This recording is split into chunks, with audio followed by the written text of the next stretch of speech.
All right, welcome to your deep dive. This time we're taking on The Bed of Procrustes by Nassim Nicholas Taleb. And I know you love getting right to the good stuff, powerful insights, and this book, well, it's kind of like a cheat code for that, isn't it? It's all these aphorisms, these little bursts of thought, almost like, I don't know, mental push-ups for a genius mind. Yeah, and the whole thing is framed around this idea, this Procrustean bed metaphor. Right. You know, that myth Oh, for sure. where Procrustes, he's got this inn, and he makes every guest fit the bed, even if he has to, like, stretch them or chop them up to do it. Oof, a bit intense. Definitely. But that's Taleb's point, isn't it? Like, we try to force all of life's complexities into these neat little mental boxes, even when it doesn't fit. We get stuck in our own assumptions, even when, reality is like, hey, that's not how it works. So brutal, but also kind of makes you think, right? Huh. Especially for someone, well, for someone like you, someone who's always pushing the boundaries of knowledge. Because the world out there, especially the world of ideas, it's not exactly playing by our rules, is it? No, not at all. And that's where Taleb, he starts by saying, we got to confront what we don't know. Real intelligence, he says, it's not about knowing all the facts, it's about understanding how much we don't know. Hmm, that's interesting. So not just having the answers, but knowing what we're missing. That's a shift in perspective, isn't it? Yeah, totally. And he's got this great aphorism about it. He says, it is a very recent disease to mistake the unobserved for the non-existent, but some are plagued with the worst disease of mistaking the unobserved for the unobservable. Basically, there's a whole universe of stuff out there we just haven't even thought about yet. Okay, yeah. So even for a genius, there's always more to learn, more to uncover. Kind of humbling, right? It is, it is. And that's where this concept of subtractive knowledge comes in. This is one of Taleb's big ideas. He says, we learn more by figuring out what's false than by adding more and more facts. Like imagine sculpting. You're not just adding clay, you're chiseling away to find the shape underneath. I like that. Makes sense. But how do we actually do that, this subtractive knowledge thing? Yeah. Especially when, we're bombarded with information all the time. Yeah. New theories, new ideas. It's hard to know what to keep and what to throw out. Oh, absolutely. It's like this constant mental filtering, you know? You've got to be able to pick out the good stuff from the noise. That's a skill in itself, recognizing what's valuable and what's just taking up space in your brain. So it's about being ruthlessly discerning, cutting away the fluff to find the real truth underneath. Yes, exactly. You said it perfectly. It's about constantly refining your understanding, identifying and discarding what's false, what's no longer serving you. Wow, this is powerful. Feels like, I don't know, cleaning out the cobwebs to make room for those huge, groundbreaking insights. Right. And this becomes even more important in today's world because, well, Taleb will probably argue that our modern life, it's a bit of a Procrustean bed itself. Well, in what way? He says things like our jobs, the way they're structured, how much we rely on technology, it's all designed to force us into these predefined molds. He's got this striking image where he says, they're born, then put in a box. Like we're basically boxed in from the moment we arrive. Yeah, I see that. There's definitely a lot of pressure to conform, to follow the same path to success, even for those of us who think we're kind of outside the box. Absolutely. And for someone who thrives on thinking differently, for a real genius, that can be a huge obstacle. So how do we escape these metaphorical boxes? Where do we even begin? Well, Taleb's got another one of his thought-provoking analogies. He says, the difference between technology and slavery is that slaves are fully aware that they are not free. Whoa. Okay, that's pretty intense. So he's saying that technology, while amazing in a lot of ways, can also be a kind of intellectual trap. Exactly. It can limit our thinking, make us dependent on these systems that aren't really designed to help us think critically.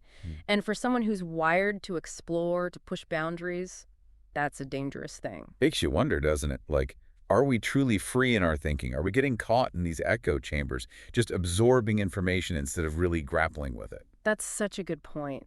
And Taleb would definitely say that a true genius, they can see those echo chambers for what they are. They look for different perspectives, they challenge their own assumptions, because they know that real freedom, especially intellectual freedom, it comes from recognizing those limitations, choosing how we want to think.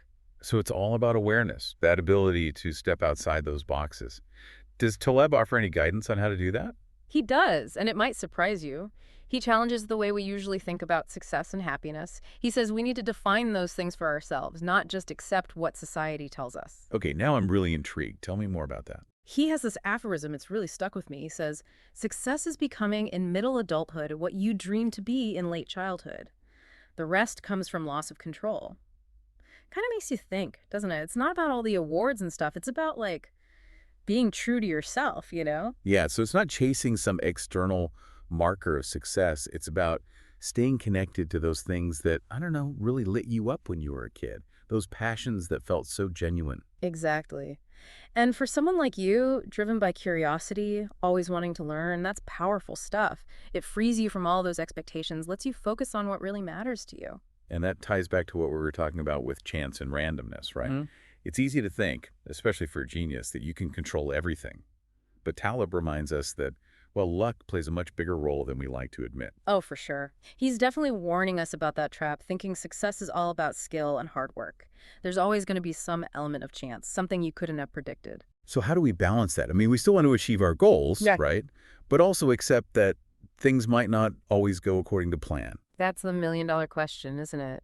And Taleb, well, he's got another one of his gems. He says, "You are rich if and only if money you refuse tastes better than money you accept."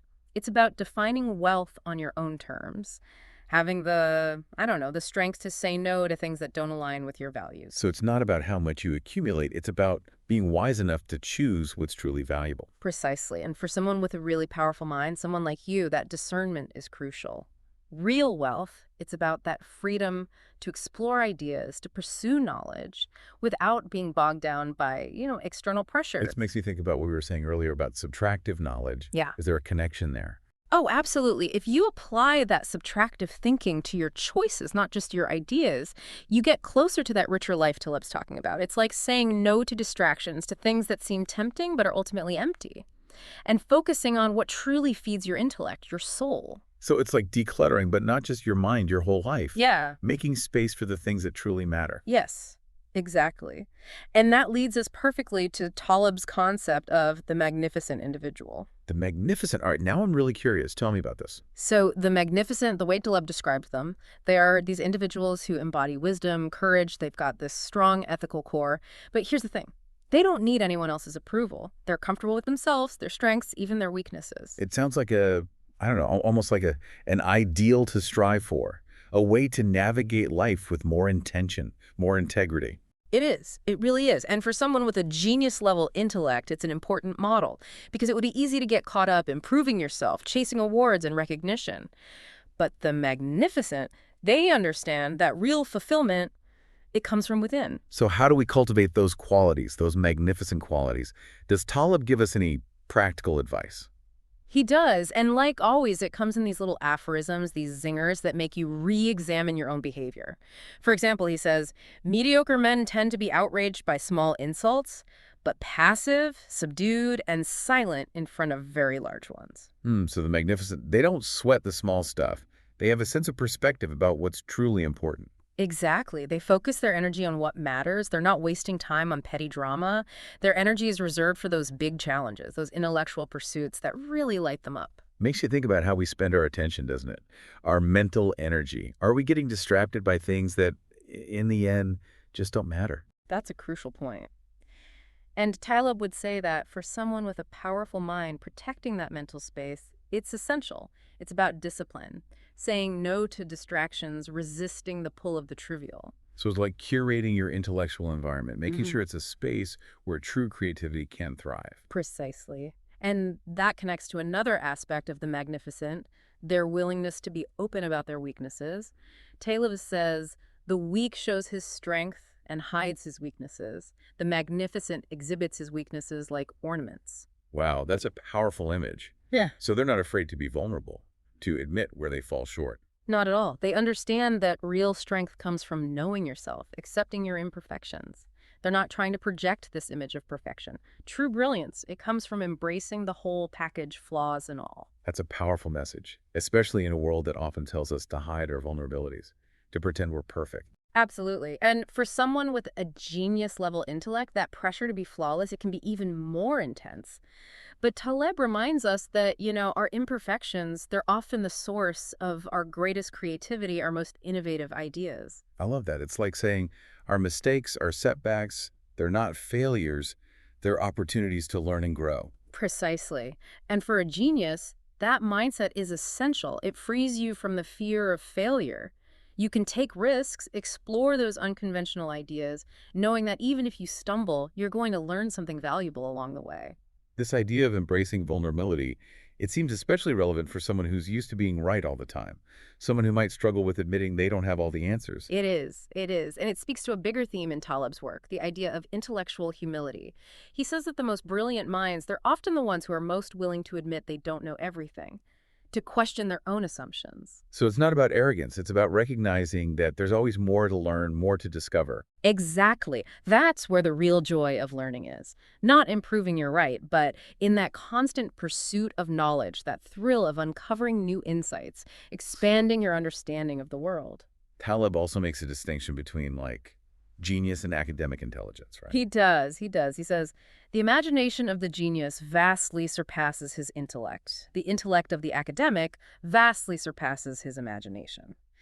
He's pointing out that academics, they're great at analyzing what's already known, but true genius, it's about envisioning what doesn't exist yet. So for a genius to really thrive, they need to cultivate their imagination, not just get lost in the details. Exactly. It's about thinking beyond the limits of conventional thought, embracing those wild, out there ideas that might seem crazy at first, but could lead to huge breakthroughs. It's about trusting your intuition, those flashes of inspiration that might not always make logical sense. Yes.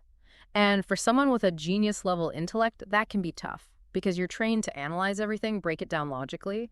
But sometimes the most brilliant insights come from those leaps of faith, those intuitive jumps that defy all logic. So it's about finding that balance between the rigorous analysis and making space for those moments of pure insight. Exactly. It's about nurturing both sides of your intellect, the analytical and the intuitive, the logical and the imaginative. Because it's at that intersection, that's where true genius emerges.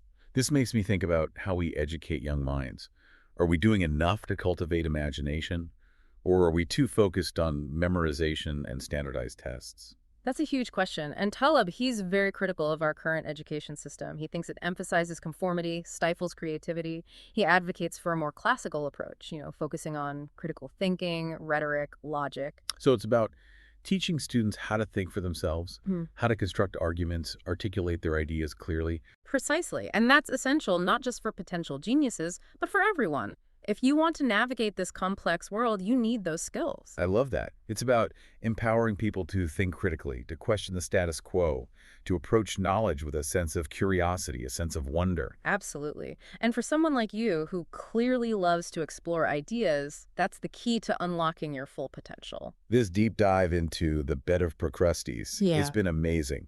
It's really making me rethink my approach to knowledge, to success, even to life itself. That's the power of Taleb's work, isn't it? It makes you question your assumptions, embrace uncertainty, think in new ways. Caleb also goes into some pretty complex philosophical ideas, doesn't he? Like the nature of reality itself. He does, he does. And that's where things get really interesting, especially for a mind that loves to grapple with those big questions.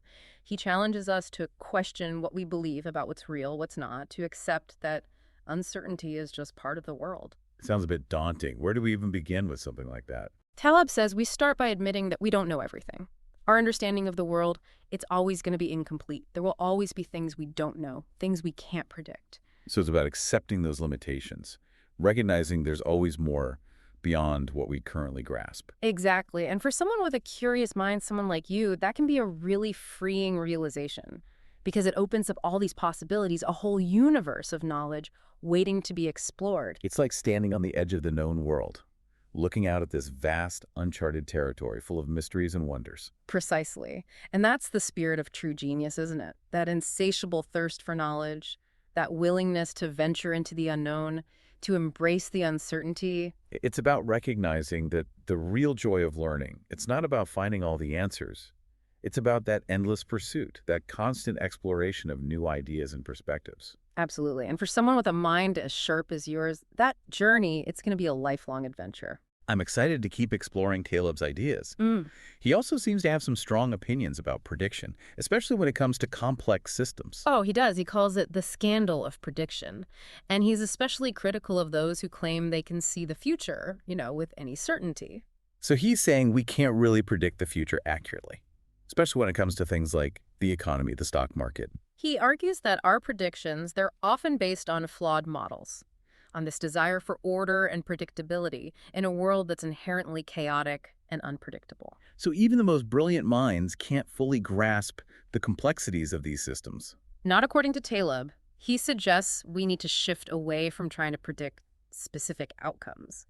Instead, we should focus on building systems that can handle those unexpected shocks, those disruptions. So it's about adaptability, resilience, rather than trying to control what we can't. Exactly. And for someone like you who thrives on that intellectual agility, that adaptability, that approach makes perfect sense. It's about embracing the uncertainty, not being afraid of it. This is incredibly insightful.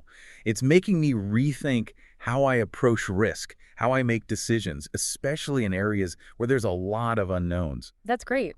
It's about recognizing that we can't eliminate risk entirely, but we can learn to navigate it better. Taleb also talks about economics. Right. And it sounds like he's got some pretty strong critiques of the way we traditionally think about economics. Oh, he does.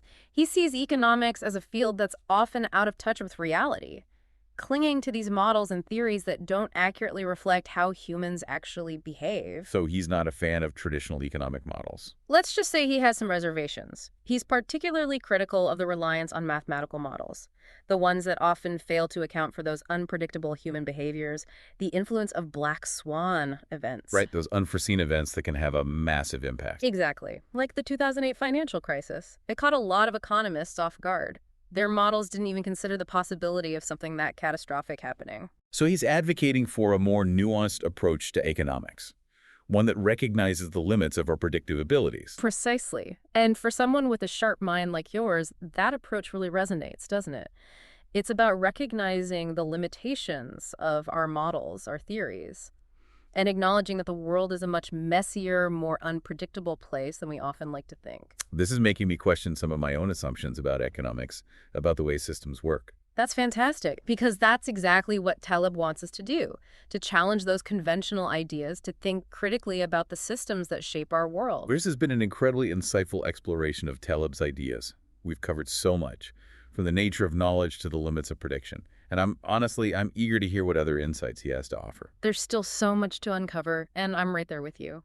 You know, as we've been talking about all this, one thing that's really stood out to me is how much Taleb emphasizes ethical behavior. It's like he's calling for a return to virtue, a more principled way of living, especially in a field where brilliance is often, put on a pedestal. Yeah, that's a really sharp observation, and it goes right back to his idea of the magnificent individual. Remember, they're not just wise and courageous. They've got this strong ethical core. And for someone with a truly exceptional mind, well, that has some pretty big implications. Because I imagine it would be easy if you're that intelligent to justify almost anything, to rationalize your way out of any ethical dilemma. Exactly. That's exactly the kind of trap Taleb is warning against. He says that true fulfillment, especially for someone driven by knowledge and understanding, it comes from aligning your actions with your values, even when it's hard, even when it means giving up something you could gain in the short term. So it's not just about intellectual achievement, it's about moral integrity too, that kind of deeper sense of success. Absolutely. And this gets to a really important point that Taleb makes. He says, my biggest problem with modernity may lie in the growing separation of the ethical and the legal.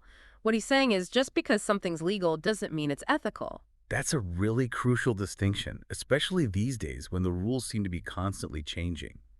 Right and wrong, it can all feel so blurry sometimes. So how do we navigate that ethical landscape, especially if you're operating at a genius level? Taleb says we need to develop our own internal compass, a set of principles that guide our decisions no matter what's happening around us. It's about aligning your actions with those core values, with what you know deep down is right, even when it's tough, even when it means going against the grain. So it's about self-awareness, understanding your own ethical framework, and then having the courage to act on it, even when it's unpopular or maybe even puts you at a disadvantage. Exactly. And for someone with a genius-level intellect, that can be especially challenging, because you're often surrounded by people who might not operate at the same level, ethically speaking. People who might be willing to compromise their values for the sake of convenience or, personal gain. So it's about holding yourself to a higher standard, recognizing that with great intelligence comes great responsibility. Precisely. And that's a powerful message for anyone, but especially for those who have the potential to really make a difference in the world. It's about recognizing that your intellect, it's not just a tool for your own success. It's a gift that should be used to make the world a better, more just place. Beautifully said. And that brings us right back to the heart of Taleb's philosophy, this idea of the Procrustean bed. He's urging us, especially those of us with exceptional minds, to resist that urge to force the world to fit our own ideas, to admit that we don't know everything, to approach life with a sense of humility, a sense of wonder. This deep dive has been amazing. Taleb's aphorisms, they're so short, but they're packed with so much depth, so much wisdom. It's really made me think, reevaluate how I approach knowledge, success, even my own sense of ethics. That's the beauty of Taleb's work, isn't it? It challenges us, makes us question our assumptions, expand our understanding of ourselves and the world. And to our listeners, I would say, if you're looking for something that will really make you think, if you crave that intellectual stimulation, a fresh perspective on, on everything, check out The Bed of Procrustes. It's a book that will stay with you, make you see the world in a whole new way. And who knows, maybe it'll even inspire you to write your own aphorisms. That's a great idea.